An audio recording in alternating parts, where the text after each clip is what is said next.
Cet article, écrit en février dernier, a été mis à jour. Laura Smay et David Hallyday vont être en partie fixés.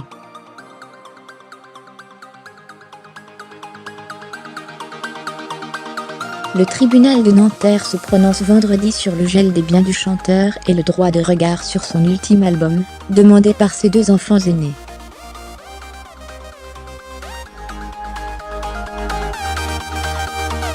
Alors qu'ils veulent déjà contester le testament de leur père sur lequel ils ne figurent pas, ils ont saisi la justice pour demander le gel des biens immobiliers et droits artistiques du rocker, décédé en décembre.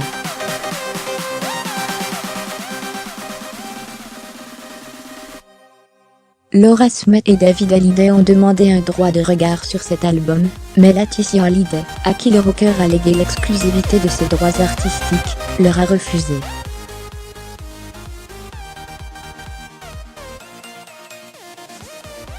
L'épouse du chanteur a ainsi fait savoir qu'elle n'entendait pas accéder à l'injonction de ses deux enfants.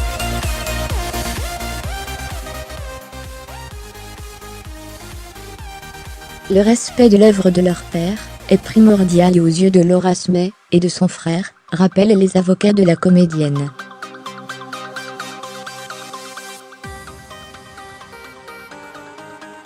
Il ne s'agit en aucun cas pour eux d'interdire la sortie de cet album auquel ils sont très attachés.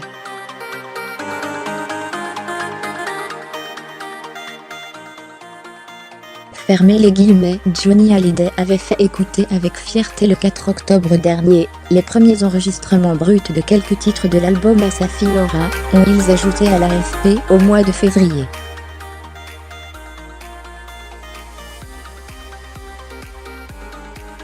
Mais ils veulent pouvoir écouter le produit fini, afin de s'assurer du respect de l'intégrité artistique de leur père.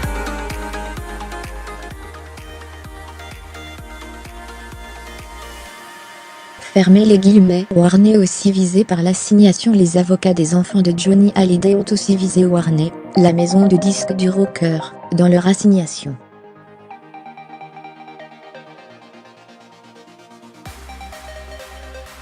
Ces derniers souhaitent également le blocage de la vente éventuelle des propriétés du chanteur, ainsi que de ses droits d'artiste-interprète, et de ses droits d'auteur.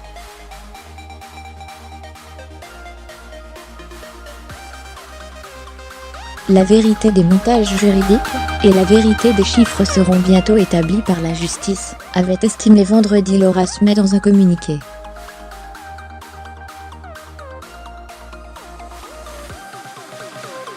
Une autre procédure est en cours, pour décider du caractère légal ou illégal du testament, mais aucune audience n'a encore été fixée, et elle pourrait prendre des mois voire des années.